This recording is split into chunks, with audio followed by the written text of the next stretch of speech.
మీకు red book గురించి ఏమైనా తెలుసా అండి?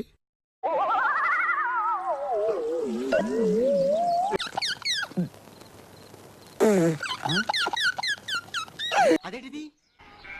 ఆ పేరు వింటే నాకు లీకేజీ ప్రాబ్లం.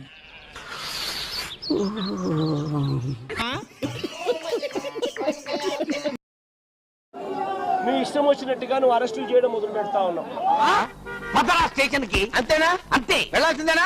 ఇవాళ రిపబ్లిక్ డే అంటే మన దేశాన్ని మనం రిపబ్లిక్ గా ఈ జనవరి 26వ తారీఖున ప్రకటించుకున్న రోజు.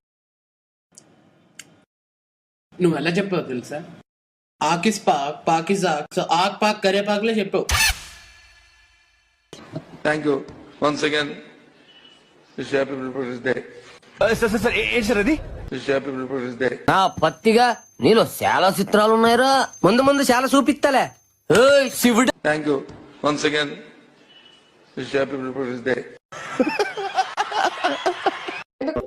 మీకెవడైనా కనిపిస్తే ఎక్కడైనా గాని జుత్తు పట్టుకొని చొక్కా పట్టుకొని పళ్ళు రాలగొట్టమని చెప్పి సందర్భంగా మీకు అందరికి తెలియజేస్తాను. వాడు అడగకుండా మీరు ఎందుకండి సలహా ఇవ్వడం? అడగకుండా ఇచ్చేదాన్ని సలహా అంటారు, కెలుక్కుంటే వచ్చేదాన్నే వాసన అంటారు. Few moments later. 4 రోజులు నేను గట్టి మాట్లాడాను అనుకోండి, నన్ను వేసేస్తారు. చూసారా సార్ డబుల్ యాక్షన్? ఆల్రెడీ నా మీద 3 ఎఫ్ఐఆర్లు వేస్తారు. అయిందా? బాగైందా? ప్రతిదానికి ఓవర్ ఎక్స్ప్రెషన్. ఇప్పుడు అనండి. అంటే నోరు పడిపోయిందా? మీరు ఇలాగ నన్ను రెచ్చగొట్టి గట్టి మాట్లాడిస్తారు, వాళ్ళు నన్ను బొక్కలేస్తారు.